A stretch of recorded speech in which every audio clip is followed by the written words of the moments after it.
You're listening to The Higher Ed Marketer, a podcast geared towards marketing professionals in higher education.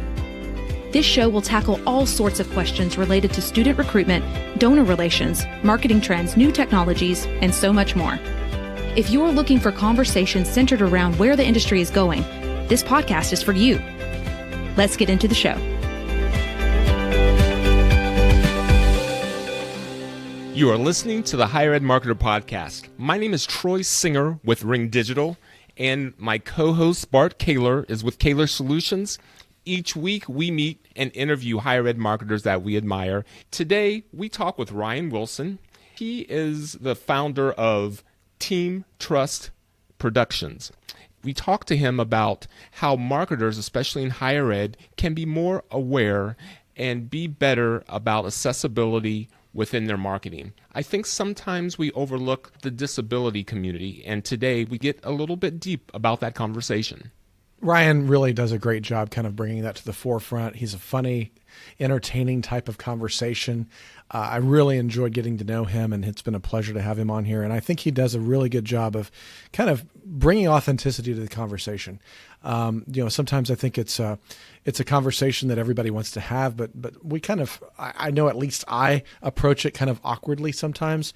I really liked Ryan's just approach of his humor, his just being authentic and real. And you can kind of tell how he leads by example in that with Team Trust Productions in how the rest of us can really, provide that in our marketing and that authenticity in our storytelling. He is humorous and he is authentic, but he gets the message across.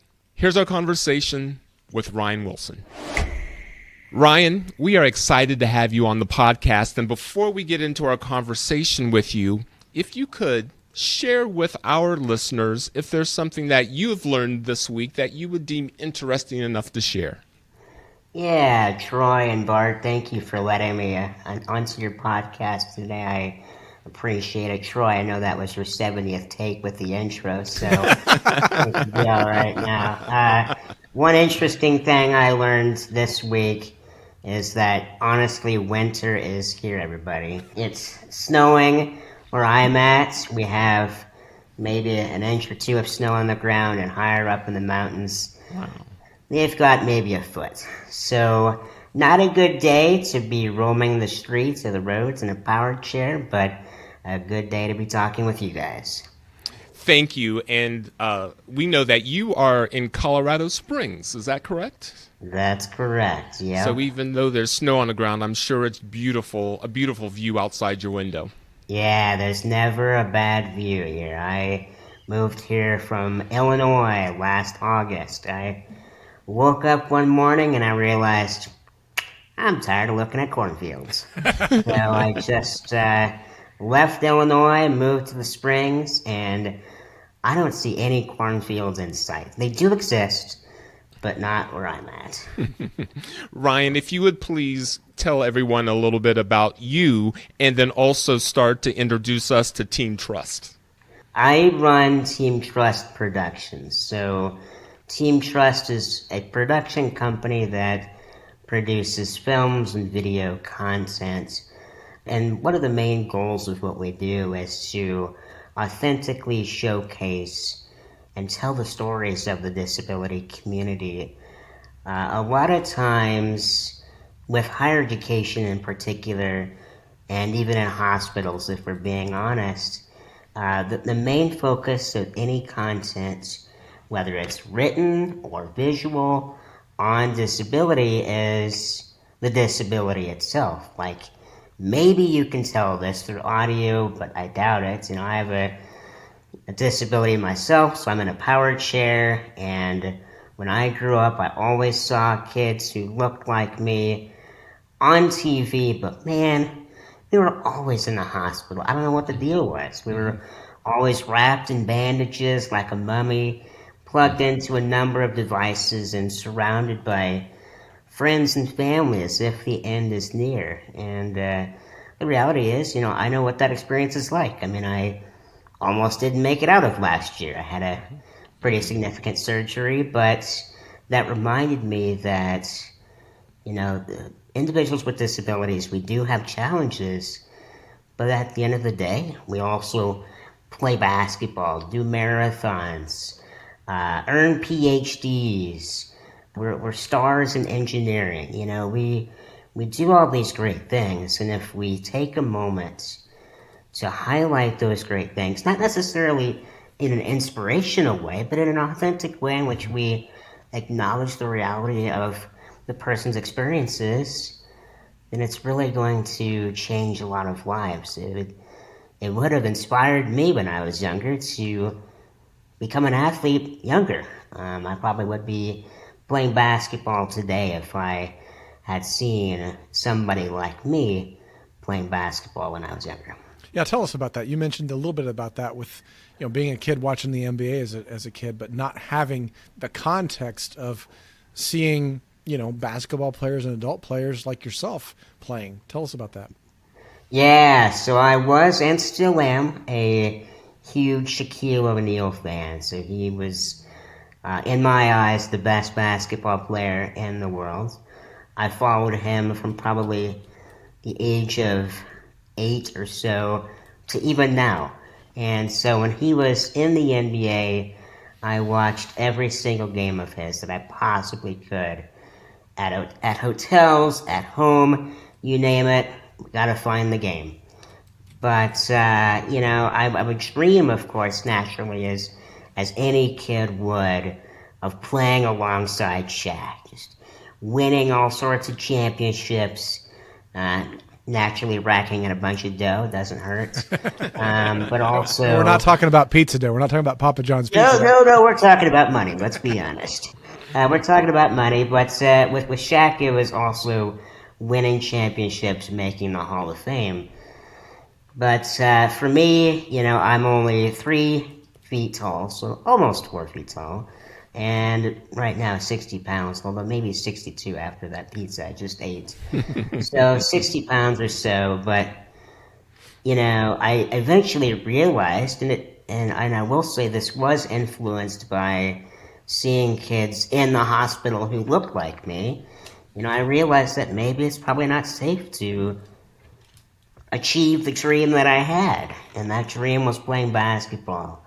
But if I would have seen somebody who has my disability playing basketball on TV, it would have just made a world of a difference. And I didn't know of the Paralympics, so sports for adaptive athletes, until maybe second year of college. So I went to a community college, and I did not even know about wheelchair racing. I knew wheelchair basketball, but I did not know about all these athletes with disabilities who could have six-pack abs and who could lift 200, 300, 400 pounds. And so once I saw that, I knew I had to work on my six-pack abs. Yeah. Well, that's great. So one of the things that I'm thinking about, we've had several guests on the Higher Ed Marketer talking about, disability, about DEI, about all kinds of things like that. And I know that there's a common theme that I'm hearing, and I know Courtney Canham was on. She's a deaf individual and shared with us some things from her perspective. We had Katie Jensen from University of St. Thomas, who put together the DEI Lens viewfinder. And so, but one of the things, and you mentioned it earlier, is this level of authenticity in telling our stories, showing the film, showing the production of photography, of everything that we're doing. Talk about that from the authentic perspective. What kind of grade would you give higher ed? Well, I didn't receive the best grades when I was in school, so I can't say I'm the best teacher. But I will say I think in higher education, there are some universities doing better than others in terms of showing diversity or disability in ads and marketing, but there are some that are really significantly behind the mark. And so if we were to average those out, I think I would give higher education overall kind of a C+, and that there is a significant area of growth and opportunity of growth for marketing and diversity and authenticity. And you would say that that's been improving over the last couple of years. Is that correct? Or has it been Yeah, I stagnant? think generally it is, yeah. Yeah, I think that's an important part, and I always tell people, and I guess I'm going to say this just to get your feedback on it, is sometimes I think that we get stuck in especially in higher ed marketing and especially in different levels of marketing, where we just want to be able to check boxes. And I think that, that's gotten a lot of schools in trouble. I remember, 20, 30 years ago about, photoshopping people into crowds because they wanted to show diversity in some kind Seems of like a office. bad idea. Yeah, a really bad idea. But I mean, I think that as I'm talking about that, I always go back to the fact that, let's not talk about it in terms of percentages or checking boxes or all this stuff, but let's talk about it in the terms of just how would I feel? What would I want to see if I were a student looking for this and I was in this particular group or had this whatever? A little bit more of a golden rule type of thing. I mean, is that a little bit of the authenticity that you're talking about and the way that you approach it? Yeah, I think you're exactly right. Higher education is so interesting and complex. What is fascinating and also unfortunate is that 25%, so that's 1 in 4 students with disabilities drop out of college after the first year. And then after the next year, it's 35%. So those are not good numbers, but they are numbers to really pay attention to. And I think the reality is, and I'm not, bashing anybody, I'm just stating the facts. The reality is disability is not necessarily top of mind for anybody until, let's say, we have a personal relationship with someone who has a disability, uses a chair, uses a walking stick, a service dog, whatever. But then there's the other side of the spectrum of disability is not necessarily top of mind until, whoa, we have this big problem going on with our campus. It is not ADA compliant. We need to do something now. Mm-hmm. And so what we try to do with Team Trust is we try to be proactive instead of reactive. We look at how can we address disability from these respectful and empathetic angles so you don't have any problems down the road when, let's be honest, there are going to be more individuals with disabilities coming through your campus, whether they're alumni, current students, future students, whatever. And so, when we talk about authenticity, it's also going beyond just doing a video on somebody like myself or somebody who has a disability on campus. It's let's take this beyond the video and let's spend some time with the person. Let's show up to a disability student group. Let's tap into these local nonprofits that have all these connections and just build a relationship and make sure that they know we care about them. We'll be right back after a word from our sponsor. Today's podcast is brought to you by Ardeo Education Solutions. Ardeo helps colleges and universities increase access to education while giving students and families financial peace of mind. Ardeo's loan repayment assistance programs, known as LRAPs, help students with modest incomes repay their federal student, Parent Plus, and private loans. Ardeo's LRAPs give students the confidence they need to enroll and are a win-win for your institution. To learn more about Ardeo and see case studies from institutions like yours, visit ardeo.org. That's ARDEO.org.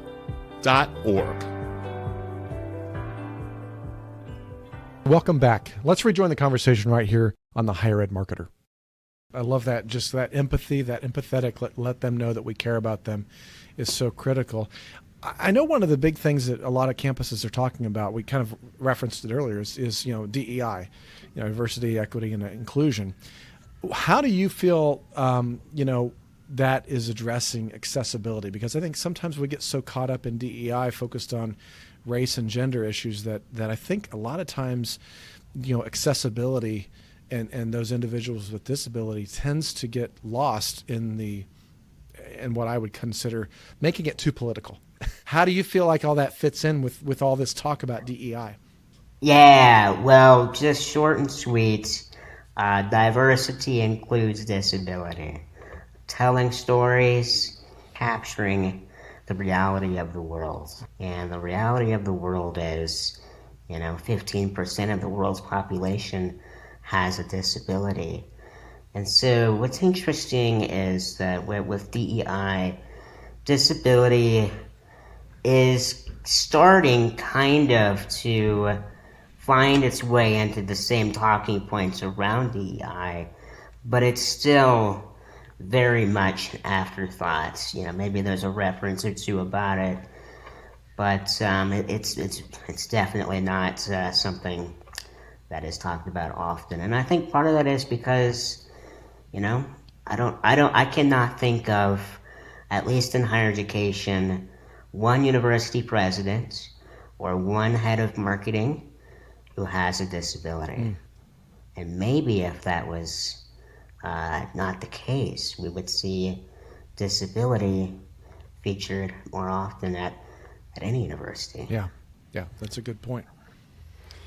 Ryan, earlier in the conversation, you mentioned that if you would have seen people with disabilities doing athletic things earlier, that you could have aspired to do that. You would have seen yourself. It would have been easy for you to follow that.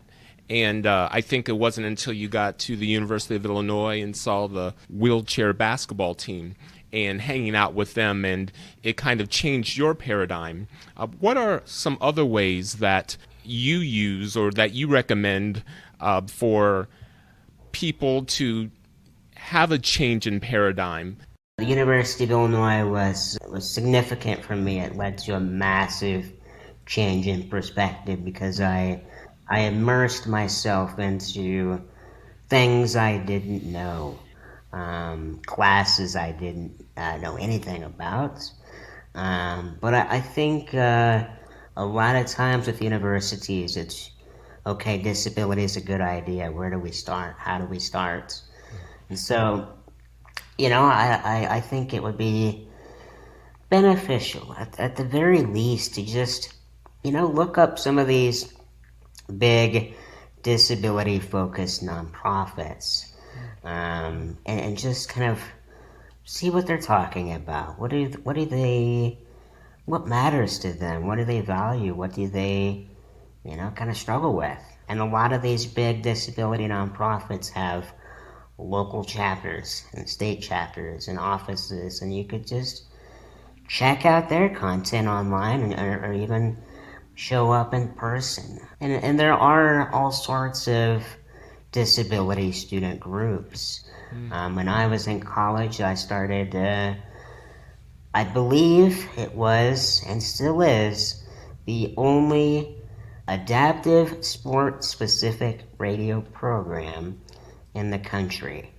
And so we had on all sorts of world-class athletes. We talked about wheelchair dancing, visually impaired alpine skiing, because nobody else was. And so it opened our eyes, our listeners' eyes, to, whoa, there's wheelchair dancing out there. How do I try this? Where do I learn more? And you don't need to allocate 99% of your marketing budget to shake somebody's hand or follow somebody on social media. It's just, showing that you care and trying as best as you can to be open-minded to, the belief and the reality is that not everybody lives the same way you do. That's a great point. I love the fact that so much of this comes around and goes back to that empathy, that authenticity, that just us being real. I mean, so much of our culture and has been polarized, and I think that we often forget sometimes that we're all humans and that we're all on this planet for a moment, and we happen to be on it at the same time in that moment. And I think that a lot of what I'm learning from you, Ryan, is just this idea of, let's just talk about that. Let's get to know each other. And out of that authenticity, a lot of the marketing and a lot of the ideas is going to happen. And I'm just curious to hear more about your thoughts on, if you were a marketing director. You mentioned earlier, you wish there were more presidents, you wish there were more marketing directors. If you were a marketing director at a school, and there's a lot of schools listening, what would you do? If I was a marketing director at a university, I would be assessing what we're doing already, and who is our audience, and what do they struggle with. The disability community struggles with the same thing everybody else does. With universities, there's a massive tuition fee. It's incredible, but individuals with disabilities are thinking about that too, and they're also thinking about, if I go to this campus, will I be safe? Will I be comfortable and secure? And so what I would be doing if I was a university marketing director is tapping into the student groups and assessing what made them choose my university, our university, what brought them here. And then the same with the alumni. What do you think about us now that you're 5, 10, 50 years out? And so I was just trying to assess what the needs are of your target audience, and within that target audience is the disability community. You don't have to create any specific plan just for the disability community to begin with. But I would also want to make sure that, well, let's be honest, the content is accessible. Do we have captions? Are our main events utilizing ASL interpreters, et cetera, et cetera? Courtney mentioned that a little bit, with her, ASL interpreters, and we've had some other people talk about, the captioning and things like that. Talk to me a little bit about, just from from your experience arriving on a college campus. Do you go ahead of time with the website to be able to see, the accessible ways around campus? How does that work from just a practical way that somebody could say, we want to make our visit as accessible as possible? Well, it's different for everybody with a disability, and Right. every single person. I had the luxury, I suppose, of being within driving distance of the university I went to, the University of Illinois. And so when I was initially looking at the U of I, it was top of mind for me and my parents, was accessibility. Where are the accessible bathrooms? Can I get into, at the time I was chasing a journalism degree, so can I get into the journalism building? Can I get into my dorm? Okay, now, what do I do for transportation on a super snowy day?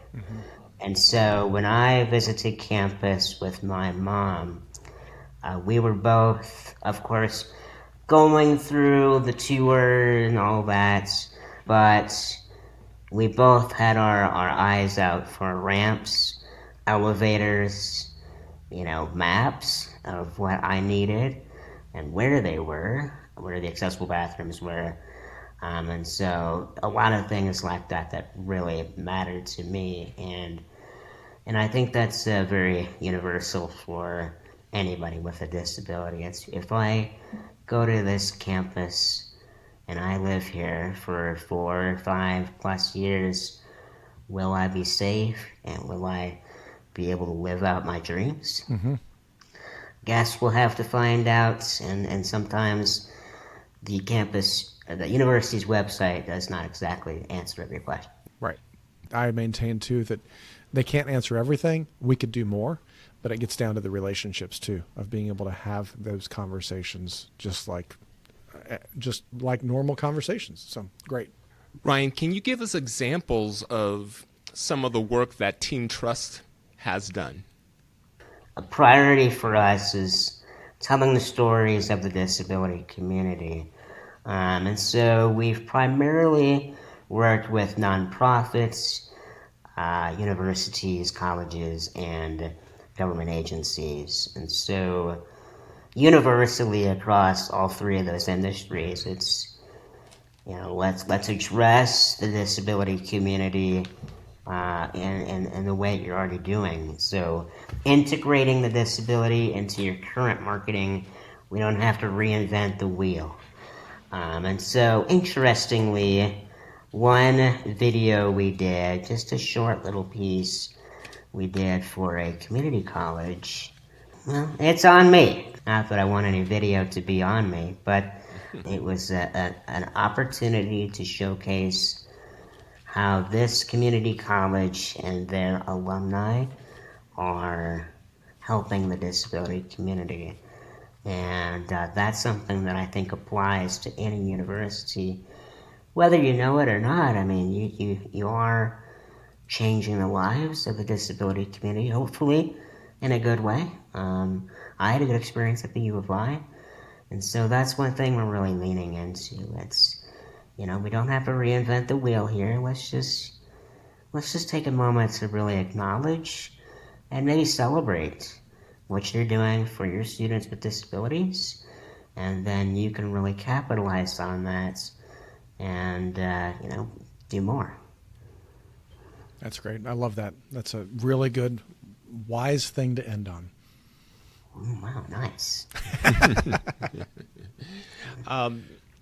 We end our episodes by asking you, who have given so much over the past half an hour, to give just one more thing.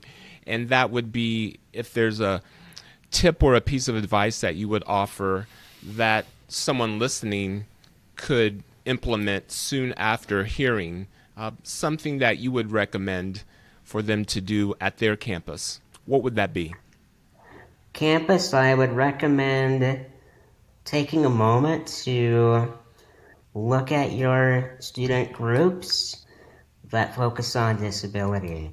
And maybe that's just spending some time, maybe an hour or so, and hang out with the Disability Resource Center, whatever you want to call it. The building, the program, the department that helps the students with disabilities out the most at your campus. Just let them know that you care, and then just by being around them, and hearing conversations, reading signs, whatever you may, hear all sorts of fascinating ideas about, well, this could be a lot better, or, wow, I didn't know we were doing this. Mm-hmm. So, there are all sorts of opportunities at your disposal if you just take a moment to hang out with my friends. That's awesome. Yeah, it is. Ryan, how could someone reach you and get more information about you or Team Trust if they would like to? You can go to our website. It's teamtrustproductions.com. Currently, you will see a way too big picture of me on our website. And if you navigate around on that website, you'll find my contact info, and we can work up some magic from there. Thank you very much. Enjoyed our conversation, and I'm walking away with a bigger awareness for disability than I had before I got here. So thank you for joining us today, Ryan. Yeah, no, thank you, Troy and Bart. Troy, you said you're walking away, but you're actually still sitting still. I'm trying to think about this one, but really appreciate your time, and thank you all for listening. It's been our pleasure. Bart, do you have any comments you would like to make before we close out the show? Yeah, I just want to highlight a couple things that Ryan has said that I think are so important. And I really love the fact that so much of this has been around authenticity and about, being real. And I think that starts with being real in our relationships, being real in the approach that we have. And even, we talk about authenticity in our marketing, authenticity in our photography, and our whatever we are trying to communicate in our content. But I think it needs to start with our authenticity, even in our hearts, and how we approach to really kind of build relationships. It's been great to build a relationship with Ryan through this podcast. I've had the same with Courtney and several other ones that I've really valued. And so just his authenticity and being able to encourage us to ask the questions, meet with the folks on your campus, whether you have a formal disabilities group that already meets, or if you want to just kind of find that and find out the alumni and the friends and other people, do yourself a favor and start to build those relationships to like Troy said, build the awareness and be able to be a lot more of a better person and a better marketer. And I think also just kind of doing what is right. I mean, it comes down to that. I mean, there's a lot of acronyms. There's alphabet soup out there about all these different things that we can go on and on about. I mean, we talked about DEI, ADA. It comes down to doing the right thing, doing what we would want somebody else to do if we were in that position. And I think that's a really good place to start. So Ryan, thank you again for being on the podcast and being our guest. Of course. Thank you. The Higher Ed Marketer podcast is sponsored by Kaler Solutions, an education, marketing, and branding agency, and by Ring Digital, providing significant lifts in yield by following your list with precisely targeted ads. If you like the show, we would ask that you please subscribe and maybe tell a friend about it. We're trying to spread the word. On behalf of our wonderful guest, Ryan, my co-host, Bart, and me, Troy, thank you for joining us. You've been listening to The Higher Ed Marketer. To ensure that you never miss an episode, subscribe to the show in your favorite podcast player. If you're listening with Apple Podcasts, we'd love for you to leave a quick rating of the show. Simply tap the number of stars you think the podcast deserves. Until next time.